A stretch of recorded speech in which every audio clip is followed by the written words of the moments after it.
I'm Graham Sheehan, and I'd like to welcome you to our program, Getting Started with Clay. In this video, I'll be taking you through the processes involved with obtaining clay, making simple objects from that clay, decorating and glazing the pieces that you've made, and finally firing them. Throughout, we'd like to stress simple processes that are accessible to anybody. It all, of course, starts with the clay. Right now, I'm using a commercial clay body that would be available from your local clay supplier. But of course, we should be able to dig it directly from the ground. So, let's get started with that.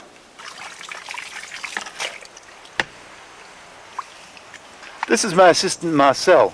She's digging clay that we're going to take back to the studio and dry out and prepare such that we can make pots with it later in the program. We thought that there'd be suitable clay at this spot because we could see that there was muddy water in the ditch and that the bottom of the ditch looked like clay. And I pulled out a fingerful of it here and rolled it between my palms. You can see that it makes a tidy little ball, indicating that it's hanging together well enough that it might be sufficiently plastic for us to make pots with. The next test that you apply to it is to roll it into a snake, like so. And you'll notice that there are no cracks on the snake. It's rolled out quite nicely. And that further, we're able to loop it around our finger. And no cracks there. This indicates that this clay is plastic enough that it's probable that we'll be able to make pots with this. So we'll take this back to the studio and prepare it now and experiment with it. This kind of location is typical of the sort of place that you would find clay. It's a lowland, marshy area. Other kinds of places that you might find clay would be roadside cuts, riverbanks, excavations in the street, that sort of thing. Keep your eye open for nice, clean deposits of clay that pass this sort of roll and coil test. We'll take this clay back to the studio now, dry it out, crush it, and prepare it.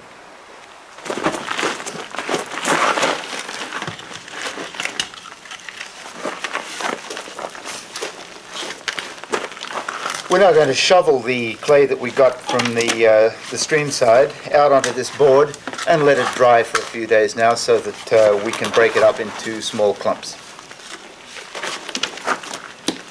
You can see that there's quite a bit of handling involved with dealing with wet clay, and it would be preferable. The most preferable thing of all is if you can find clay that's ready to use right as you dig it out of the ground, and that's quite abundant if you look for it. Secondly, it would be better to have gone back in the summer and dug this up dry. It would save this step here where we're drying the clay. We don't have that luxury, so we're going to proceed to spread it out and dry it this way.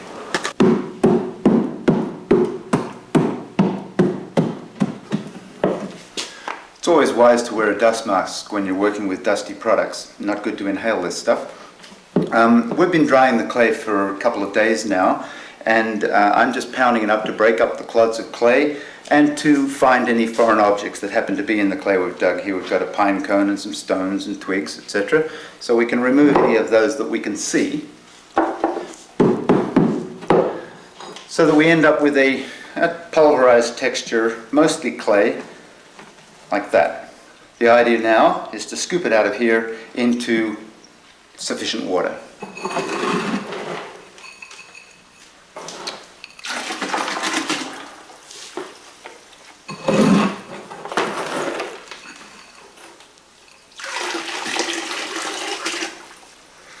There, we've added the clay, the pulverized clay to the water. I know it's a bit annoying to have to add a lot of water and later on take it out, but this is the only way to adequately clean all the foreign objects that are in the clay out of it. We'll let this stand overnight now so that the water soaks through all the clay that we've added to it, and tomorrow we'll pour it through a couple of screens to screen out all the little pieces of sand and rock and twig that we didn't pick up. We've now been soaking the dried pulverized clay, giving it a stir every now and again to make sure that the water penetrates right through the dried powder. We're now ready to screen. I've made up a screen here that consists of, on the bottom layer, 1/4-inch steel garden screen, and on the top here, a fine screen door screening. I've made up another one to catch the larger debris before it gets to the bottom screens. It's not necessary to do this, nor is it necessary to make them as fancily as this. You can simply make them out of 4 boards nailed together with the screen tacked onto the bottom. So I put my 2 screens together, and now I'm ready to screen the clay.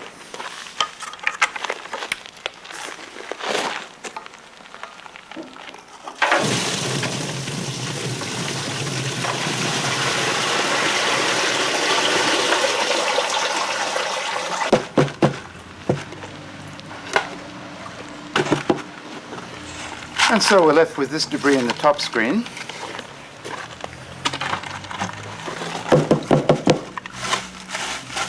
And a little in the bottom one that's too coarse to go through the window screen.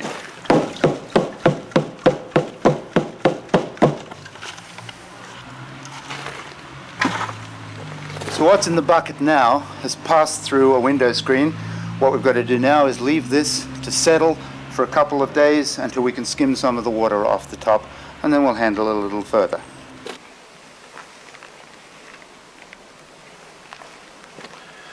What I've done here is poured the clay slop into a cloth that's suspended in one of the screens. What happens there is that the moisture is wicked away from the undersurface, from the cotton that's on the underside, suspended by the steel mesh, and evaporates off the top. In a couple of days, this slop will have turned to mud of about the consistency of yogurt, and then I'll be able to scoop it out onto a board and let it dry a little bit in the sun. The clay slop's now been drying in this sieve arrangement for a couple of days, and it's pretty goopy. So we're going to take it out now and upend it onto this plaster. If you don't happen to have a chunk of plaster like this, of course, you can just put it out onto the board that we dried it initially. Make sure that if it's in the direct sunlight, that it doesn't get crusty on the peaks. And we'll leave it set out like this, and it will be firm enough to mold together into a ball, and we can then wedge it preparatory to using it. This clay is dried overnight on this plaster slab, and as you can see, it's firmed up somewhat. There's areas that are softer and there are areas that are harder. What you're looking for is that it's mostly plastic so that you can roll it into a ball like so, and you remember back in the swamp when we dug it, we were able to do that with it. It's it's excellent to be able to put it on plaster like this, but of course if you don't have access to a large chunk of plaster like this, it's just going to take a bit longer if you spread it out on a board. What you've got to do is make sure that as it dries at the edges, that you keep folding the drier stuff into the softer stuff so that it doesn't get too dry at the edges before it's done in the middle. So what we'll do now is bundle it up and put it on the wedging table and wedge it.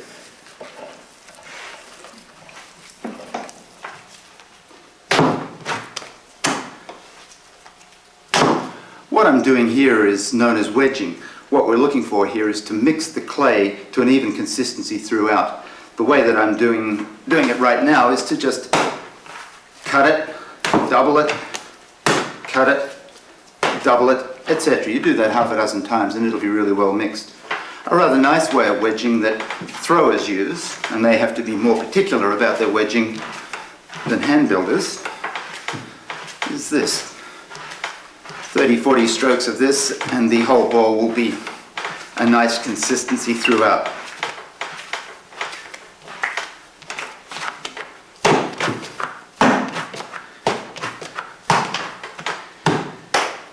Any time that you're not actually handling the clay, what you don't want to happen is that it dry at all, so store it in a plastic bag.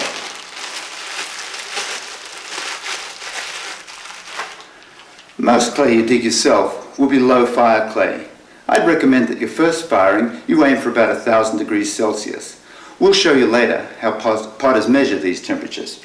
Okay, let's take this clay now and make something out of it. Let's start with probably the simplest forming technique of all, which is simply hand molding. Now all of us have done this sort of thing as children with plasticine, and there's still scope for great creative activity in this sort of thing. I always start with ears when I'm making animals. I don't know why that seems to characterize them. But here we're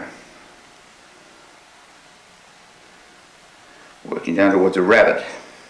Might have started out as a bear, but he's a rabbit now.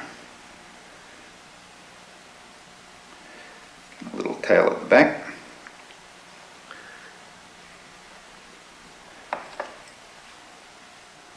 Maybe an eye. Make his ears a bit pointier.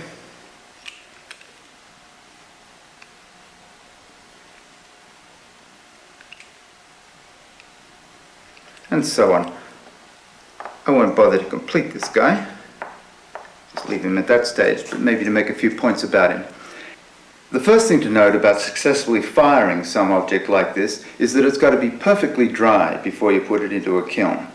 Now, there's a limit to how thick you can make something and still ensure that when it goes into the kiln, it's dry right throughout. So I would say that as a working rule, you'd want to make sure that no section in the piece was any thicker than an inch or a couple of centimeters. You can see he's about an inch across at the bottom here. Something like this, if you wanted to be sure that it was going to be dry in the middle, one thing to do is to cut the middle out of it and to hollow him out like that. And you've got a hole up the center of him there. So that now when you see him on the shelf, he's going to be able to dry both from the inside and from the outside and should end up dried right through. No problems in firing. Now, if you wanted to get into something larger than that, the problem would be how to make it hollow so that you don't have these problems of thickness. Well, one way we can go about that is by making a pinch pot or two in this way. Roll the clay into a ball and then with your thumb work into the center of the ball and then gradually squeeze your way around like so. No big squeezes, just little squeezes as you go. Work the sides up as you go around.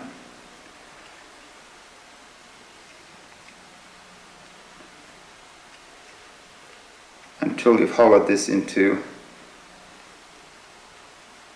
a little bowl shape, about 1/4 of an inch thick. Let's do another one.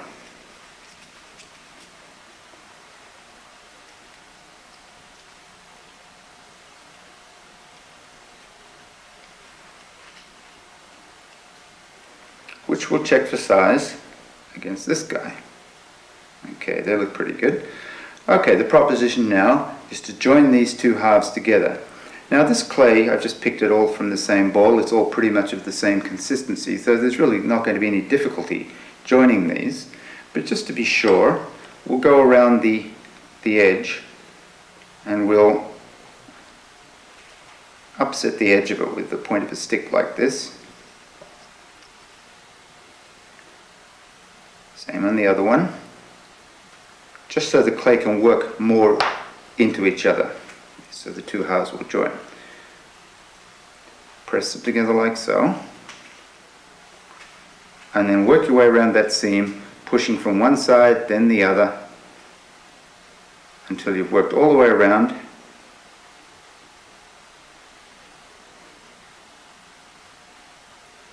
And you've joined these two pieces together.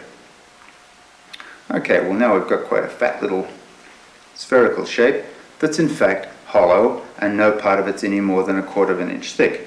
Well, we could turn that into the body of an animal. I'll just roll this a little bit to give it a bit of a different shape. Okay, what does that suggest? How about we make this into an elephant? There's his backbone to start.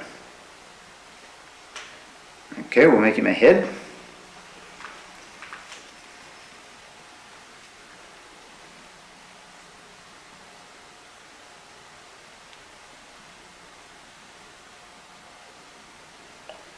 Big floppy ears.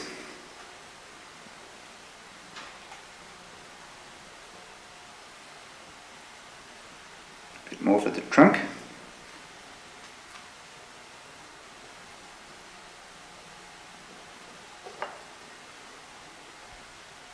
Give him little beady eyes there.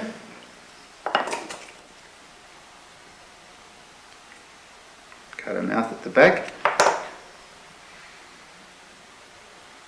Okay, now we want to join that onto our body, and probably about there looks good.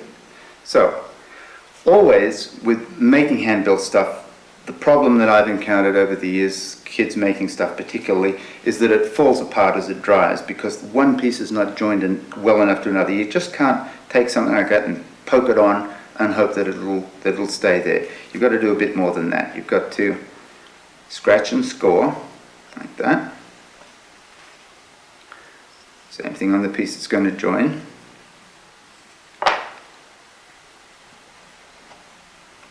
Now a little later on, when we're making something more complicated, we'll even use a more complicated joint than this, but for now that's pretty good. The thing to do is to get round to your seam here with a pointed stick or edge of your fingernail or something like that, and make sure that each piece is worked well into the other piece. Joining is everything.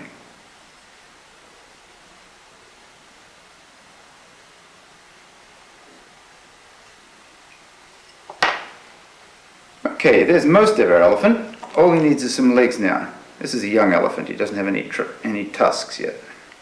There's his trunk open at the end. Okay, so let's make him some legs. We'll sit that down there. And a tail we need too. Okay.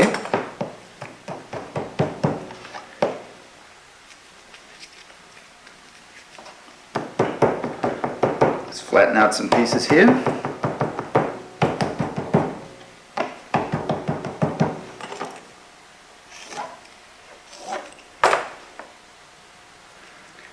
And we can roll those crude little slabs around into cylinders like so.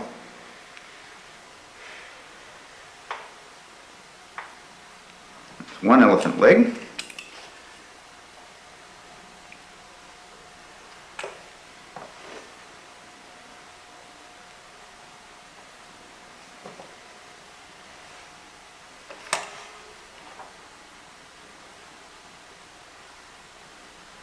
Toenails.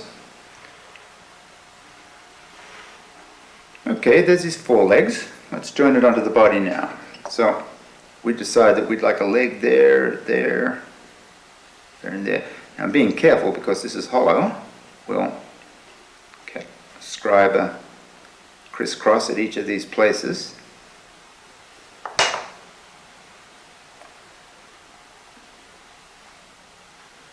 And carefully affix the leg onto it. Now, before we go any further, we'll work the top of the leg into the body of the elephant.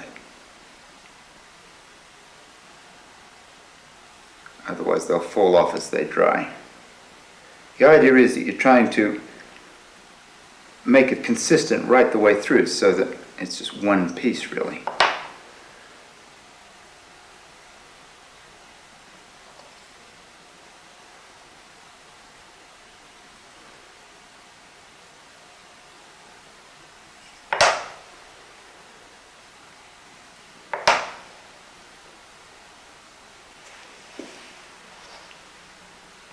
And there we have our elephant. Chubby little fellow. At this stage, I'm going to cut a hole in his belly through so that it's open now to the inside. The reason for this is that clay shrinks as it dries, and what we don't want to happen is that the air inside the hollow body gets compressed and maybe splits him along the joint. This would probably also help in the drying of the body of the elephant. So we'll just poke a hole through there, and there he is, ready to sit on the shelf and dry till he's ready to be fired. The next project that I'd like to show you is one involving the use of slabs. To make these slabs, I have here a board with a couple of slabs of wood tacked down to it, and I'm going to use a rolling pin rolling on the slabs like so. So the first thing we'll do, put down a sheet of paper so the piece of clay won't stick to the board. Get ourselves an appropriate sized piece of clay.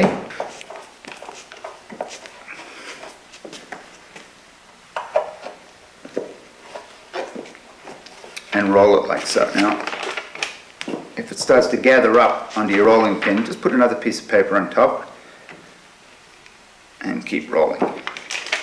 The idea of the slats is to control the thickness of the slab.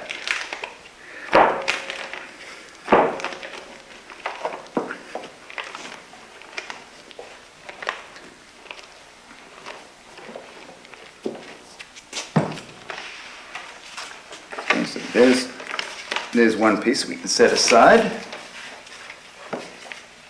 And take another piece of clay and repeat the process.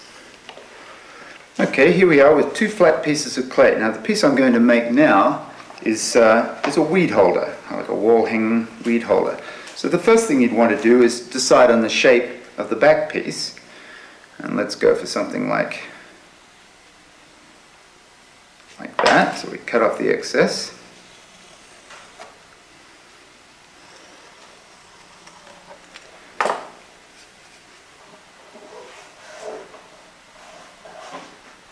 Now, we want to make a pouch that fits over the bottom so that we can hang this piece up on the wall with a pouch there. So we'll cut a piece the same size as the bottom there.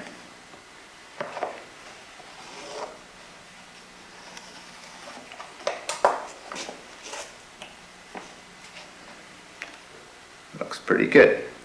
Okay, now what we've got to do is support this piece so that it just doesn't flop down onto the bottom piece. And we can do that with pieces of scrap paper. We put those inside.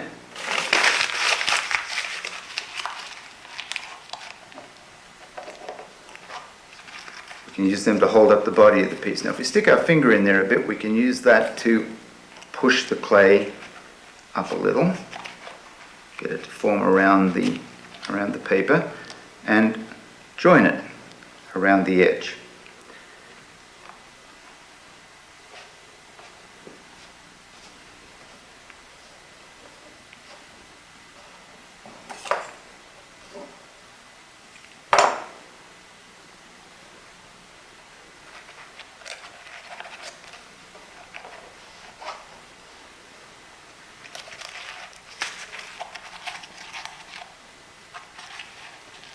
Doesn't matter if you can't get that paper out of there, it'll just burn away in the firing anyway.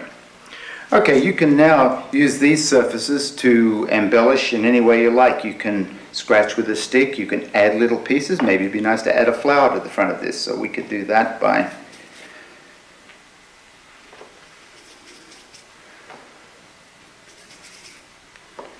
make some little balls and we'll make petals out of them. Squash them flat like so. Join them one over the top of the other.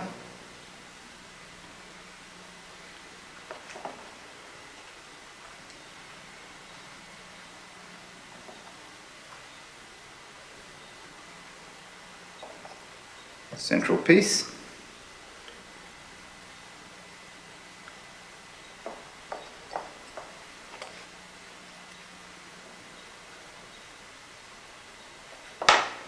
We could add that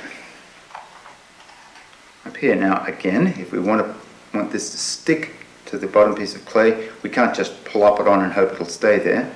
Got a score underneath. Score the back of this a little bit. And firmly press it on.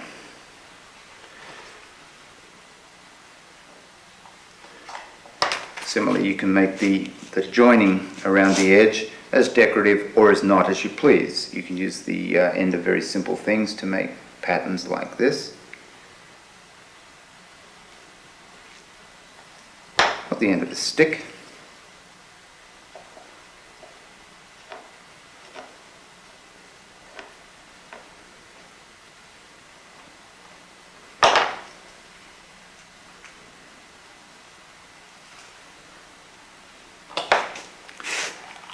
And you can continue like on the edge here. It's rather square and abrupt right now. It'd be rather nice if it was extended a little bit by pinching like so.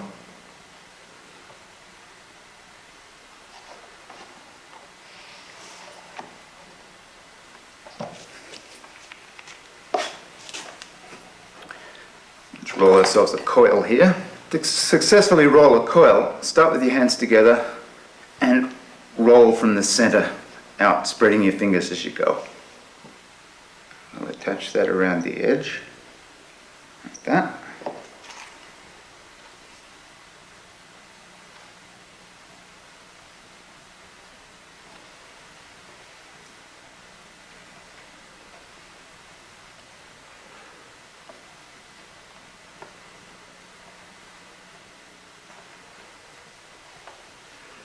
The wonderful thing about clay is that it's totally malleable. You can form it into almost anything. If you decide that you'd like flowers on it, you can make flowers and you can add them. If you decide that you'd like stripes on it up here, simply with a stick,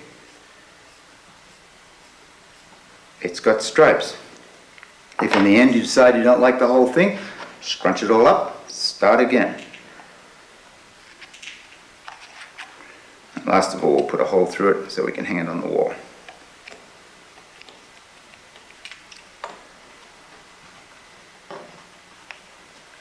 And there we have a wall pocket to put weeds in. The last piece I'm going to make involves the use of slabs supported around a cylindrical form. For the form, I'm going to choose a pot can, and I want my piece to be a bit taller than this, so I'm going to extend the form by wrapping it in a piece of cardboard, light cardboard, like so. Taking care to line up the bottom, and a couple of pieces of masking tape.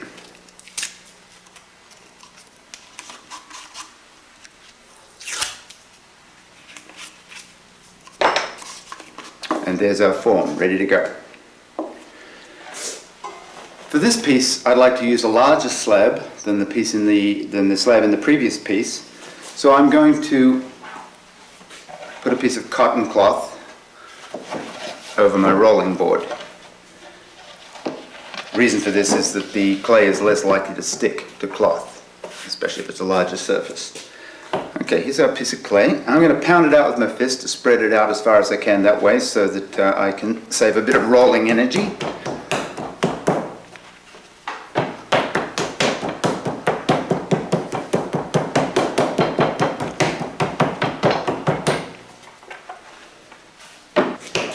Okay, let's roll that out.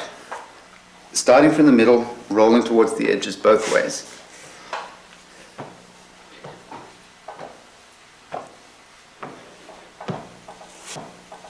Now, I'm going to make this side the top of my vase, so it's important at this stage to try and keep it roughly straight. We don't want it exactly straight or anything because we want a nice free-formed edge there. I can check it for thickness with a couple of these slats.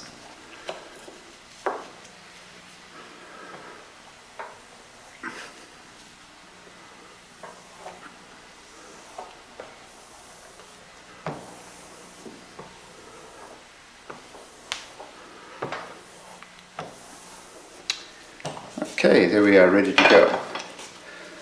Alright, there's the top edge, so I'm going to use this slat to cut a straight bottom across here.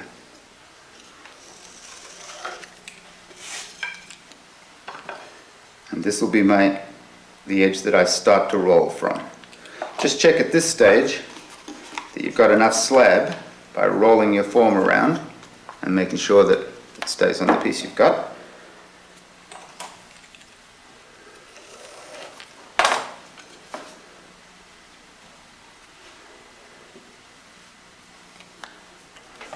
Now, let's put a piece of paper on this so that when we try to extract this tube, it'll slide on the paper.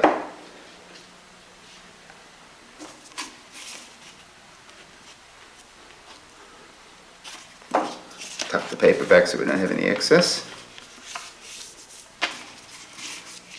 And commence our roll. So maybe pick up the edge first off the cloth.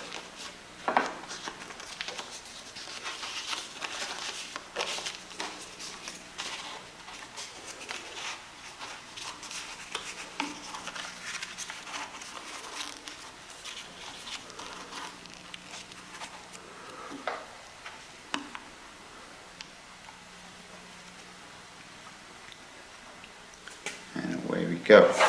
Okay, just leave it like that for the moment and we'll form the piece that's going to be the bottom.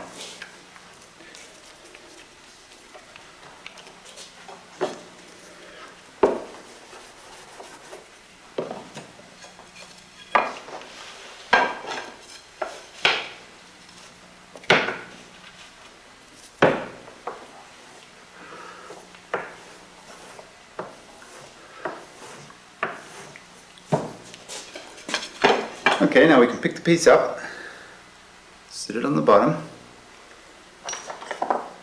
and with that pointed stick we can make a mark around there. Okay, now I'm going to, in the previous examples where they've been joined, I've scored them and pushed them together. This is a bit more complicated to joint in that it's going to be quite difficult to get to the inside satisfactorily. So I want to be sure that the bottom is welded to the sides. So as well as score it, like so, and it's easier to do that before you cut it, I'm going to apply what I call a glue made out of slip. Now this slip is simply liquefied clay. The easiest way to get this is to take a bit of your clay, let it dry right out, break it down to dust, and just add some water to it when it's fully dried out in a mug, and stir it up like so. So you end up with a liquefied clay that's the consistency of wallpaper paste or something like that. Okay, so let's cut around our edge.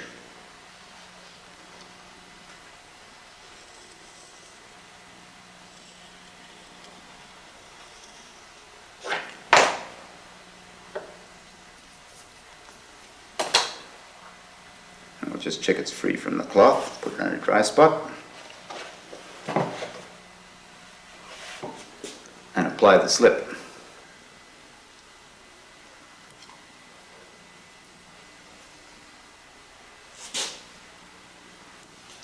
Maybe I'll put the whole piece on something now so that it's off that cloth. Okay, we pick up the piece and settle it firmly down on our bottom. So the first thing we'll do is make sure this bottom joint's good by pulling the one clay onto the other and then back the other way, smoothing it both ways to weld them one to the other.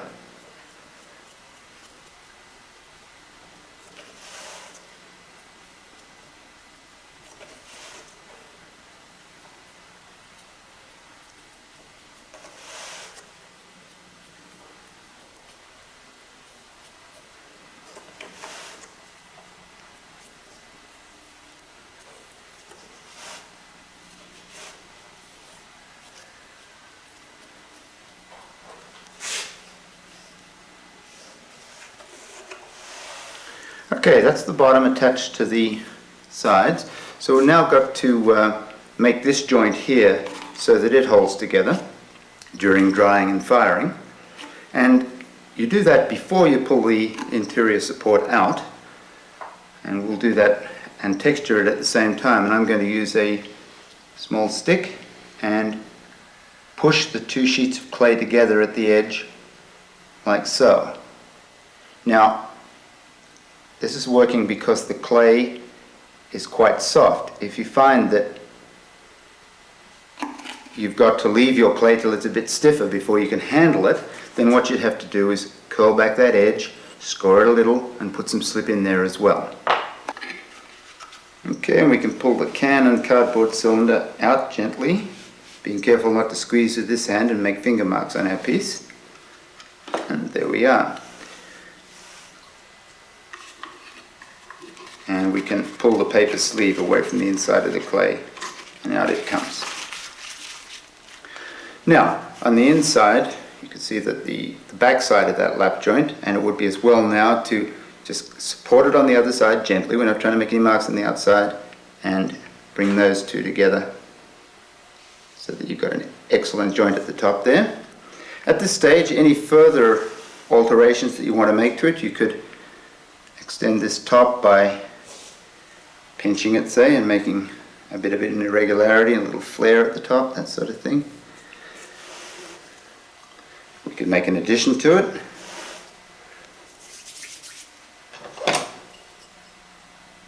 Little score, and seeing as how we've got it here, a little slip too. And we'll stick a little button there.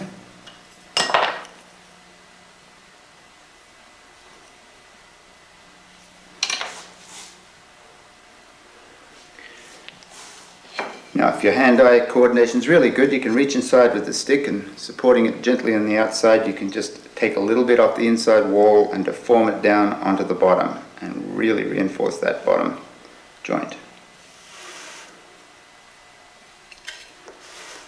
This of course would be easier with a shorter, wider piece.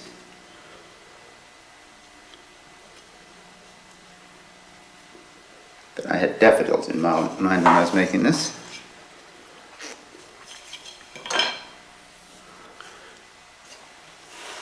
And there we are. Let's have another look at the 4 pieces that we've made. This first, the rabbit, was simply modelled from a solid piece using our fingers and very simple tools. I poked some eyes with a pointed stick or a match or something like that, and we've hollowed out the centre of it to help with the drying. It's very important that before these pieces go into a kiln that they're dried right through. The second piece, our elephant, is quite a lot more sophisticated.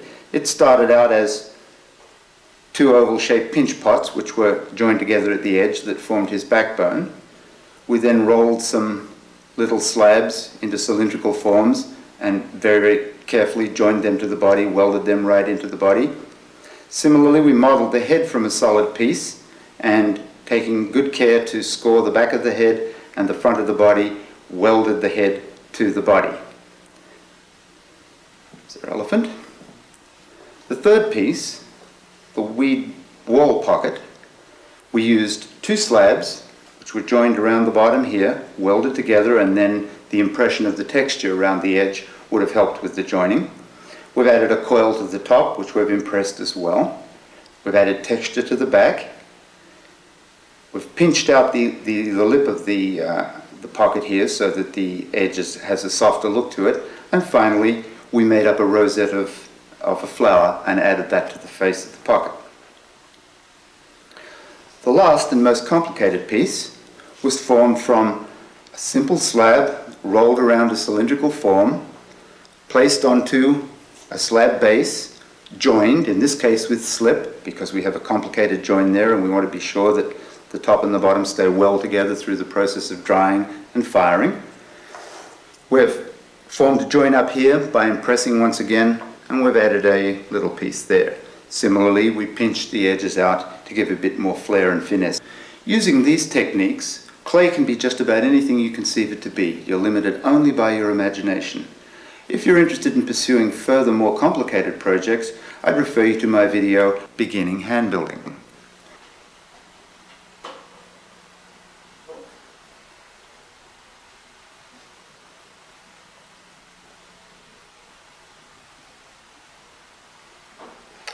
We've set these pots aside in a warm place for a couple of days, and now they're thoroughly dry. Now it's time to glaze them. Lots of potters fire their pots one time before they glaze them. This is called bisking. This is so the pots are mechanically strong enough to be able to withstand handling during glazing. Pots as small as this should be okay, and we'll be careful. I'm going to use these commercially available glazes to glaze these pots. What a glaze is a mixture of chemicals formulated so that it melts to a glass in the firing. I'm going to use 3 accent colours and this transparent gloss glaze. Okay, so the first pot I'm going to handle by carefully pouring the glaze in. Don't wait around too long, because don't forget this is clay and it's going to want to absorb the water that's in the glaze. And I'll now pour it out. Maybe a little bit more to get that.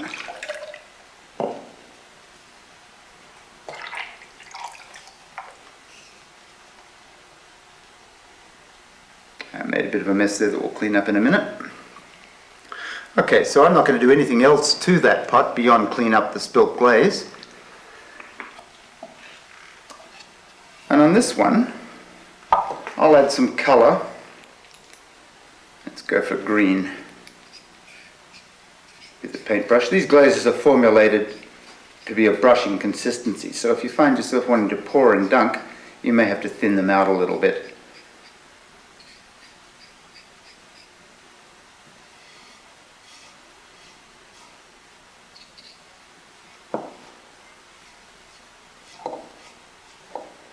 And let's do something to this flower. We'll use a separate brush to keep the colours separate. It isn't the case that the colour of the glaze is necessarily the colour it will end up. For instance, this glaze is a pale lilac, but in fact will be a red when it's done. You can only find out what the glaze will look like on your clay by experimenting. Fire it and see how it turns out.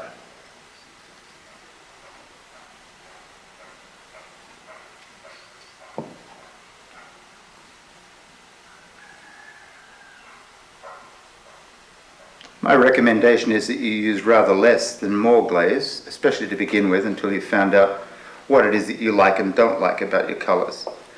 Okay, so we'll leave that at that.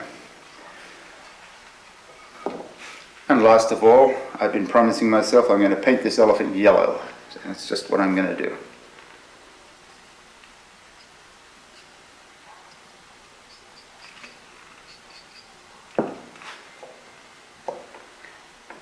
I know it's not a traditional colour for elephants, but he just looked like a yellow elephant to me.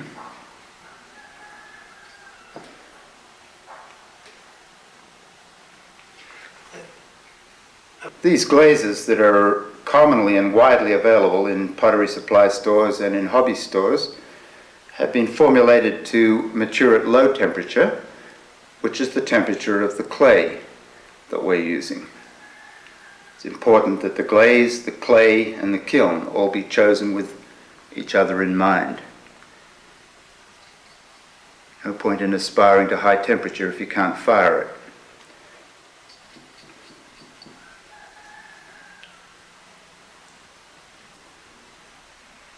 Well, that's his body red, yellow I should say. And I think I'm going to have a red head.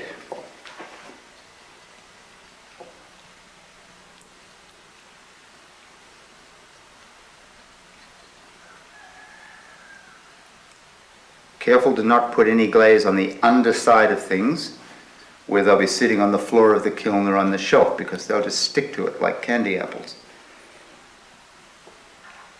If you do get glaze on it, on the bottom, just wipe it off with a moist sponge. Similarly for the spills and dribbles there, a moist sponge will take care of those.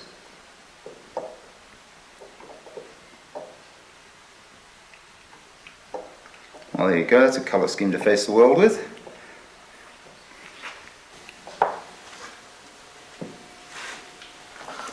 Commercial glazes are fun and you get pretty colours with them, but it's also possible to make your own glazes. What I have here is a cupful of the slop from the clay that we were preparing. I took a cupful out of the sieve where we were letting the clay dry, and to that I've added a couple of cups of ordinary household borax, washing borax. Mix that up well. A bit difficult to get it going.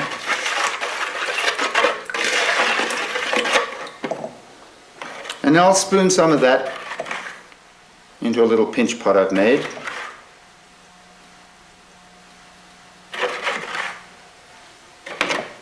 Slosh it around. Pour it out.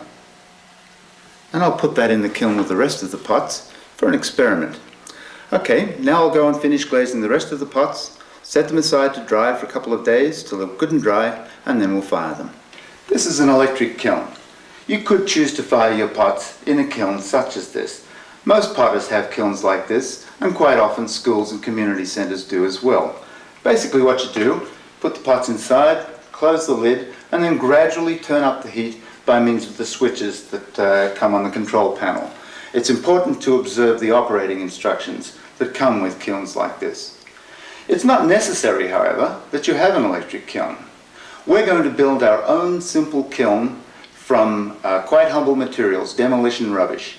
Let's go outside and do that right now.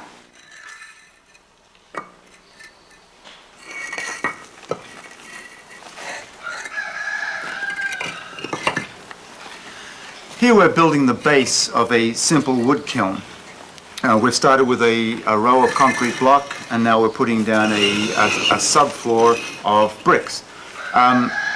It's not necessary to use these two layers. This whole thing could be done right on the ground. I'm using the concrete block and the brick floor, firstly so that I won't end up with a scorched patch on the ground here, and secondly so that the whole thing's lifted up a little bit and I don't have to bend as low to stoke it. The fire mouth of the kiln will be about here. So from this point on, we'll start building up the walls, the fire mouth, the walls of the kiln, and then the chimney up here.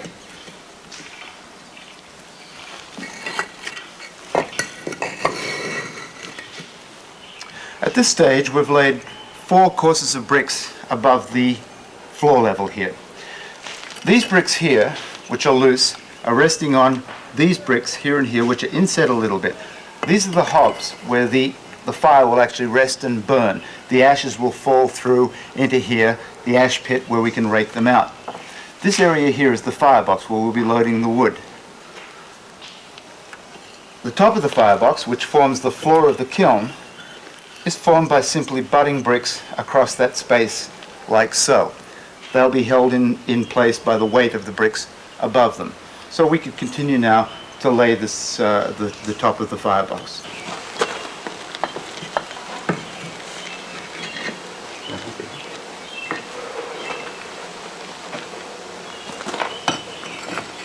So here we have the roof of the firebox. Fire takes place in here, which comprises the floor of the firing of the wear chamber.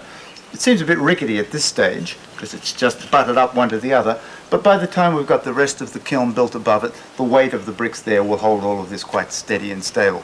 So all we've got to do now really is continue with the body of the kiln.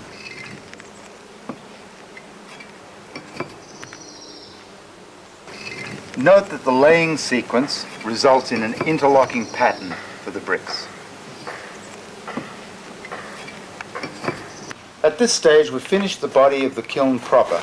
These 2 bricks are butted across here to form the base of the start of the chimney. The chimney will be constructed on this rectangular bricks here, 9 high.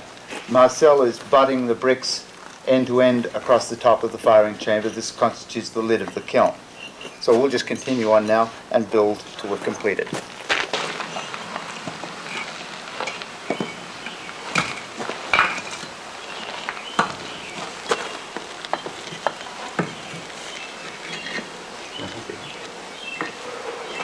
That's the body of the kiln complete. You might want to finish off the chimney by adding a chimney block just to get a bit better draft and to get the smoke away from your face up to here. When it comes time to put the pots in, we'll remove these bricks like so, load in through the top, and then replace the bricks.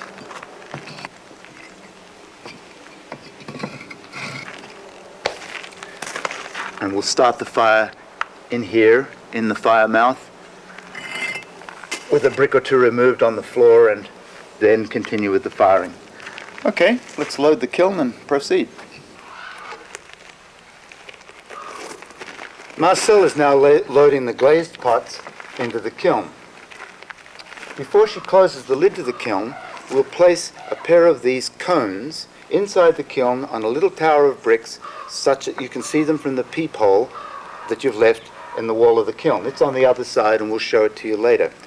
These cones are specially formulated. You can buy them from your pottery supply, and they're formulated such that they melt when you achieve the temperature that we're aiming at. As you look through this peephole, the peephole first, one will fall and then the other will fall, and you know you've got to the temperature. Okay, we can put them in the kiln, close the lid, and then we could light it. Let's do that.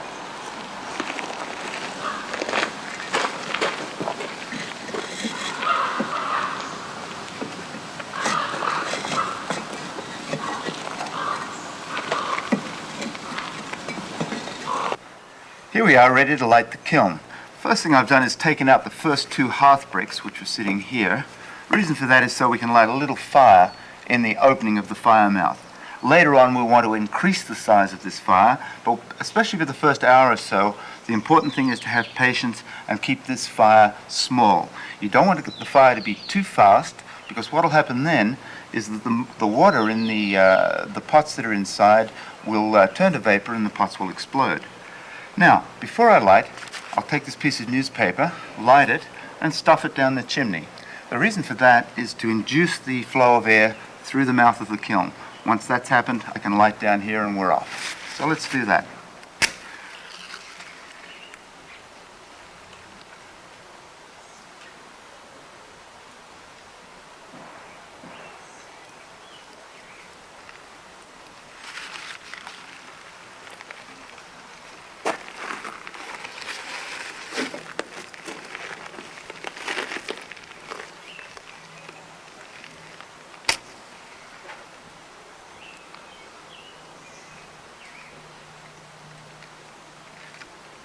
Okay, we're away.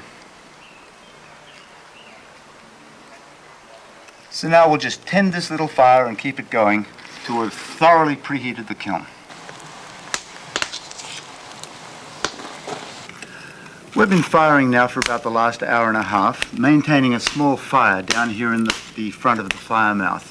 The outside of the kiln is starting to get warm, so I'd imagine by now there's no danger of blowing up the raw clay pots that were inside. So now's the time to replace these hob bricks.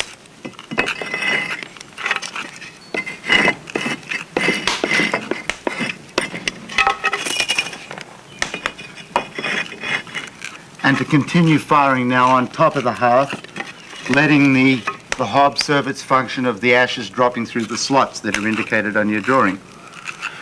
The problems are twofold in the firing. In the first part of the firing, the problem is that you don't heat the kiln too fast, and we've talked about the size of the fire as far as that's concerned. The rather open nature of the construction helps you at this point because heat is escaping through the walls. In the second part of the firing, what we're really trying to do now is save our heat and achieve temperature. So to that end, we're going to what's called point the spaces between the bricks with some soft clay. The same sort of clay that you used to make the pots would be fine. And then I'm going to continue the firing down here on the hearth, maintaining a steady, even fire, I would expect for the next 3 or 4 hours to achieve earthenware temperature. These kilns are relatively clean burning. There might be a bit of smoke like from a campfire for the first hour or so, but generally speaking not. Nevertheless, it's important to observe fire regulations for your area and be sure that you've placed the kiln in a safe place.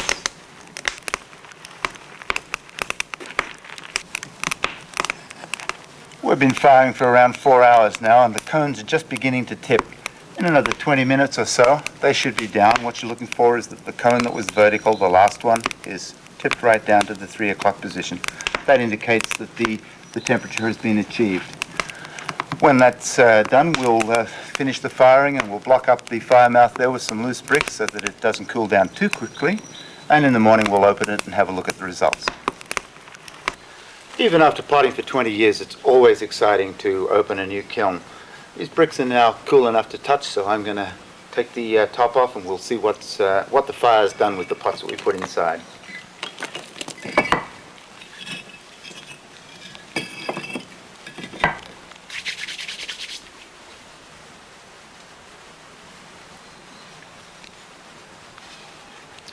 There's our weed holder, our wrapper-varan vase. That's turned out very nicely. Nice high temperature, good ring to the clay.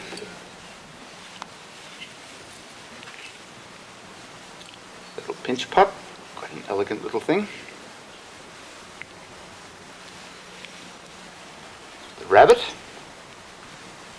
Well, perhaps not as red as we'd hoped, but still respectably red.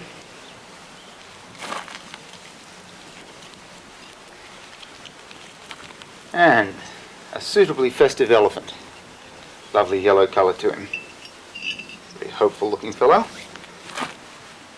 And here, perhaps most interestingly of all, this is the pot that we glazed with a mixture of the dug clay and borax. And you can see that that glaze is melted to quite a glossy, deep green colour where it's thick.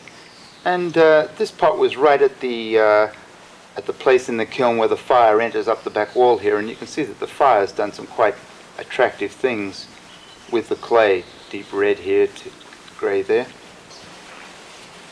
All in all, a very successful firing. We achieved temperature and we've obtained some quite attractive results with our glazes. Firing took about 4 hours and consumed a couple of bundles about this size, of dry kindling. Any sort of waste wood would be fine. Throughout this video, we've stressed a low-tech approach to clay. We went out into the swamp and dug up some clay, and then using fairly simple techniques, we processed that clay, introduced you to hand building techniques, made some fairly simple forms, although I wouldn't call my elephant so simple. Made our own glazes, built a kiln from demolition waste, fired the kiln using scrap wood, and achieved the results that you see. Handling clay in this way, we're following in the footsteps of potters throughout the ages who've adopted a very similar approach to their craft and have achieved some remarkable results. Perhaps you can too. Happy potting.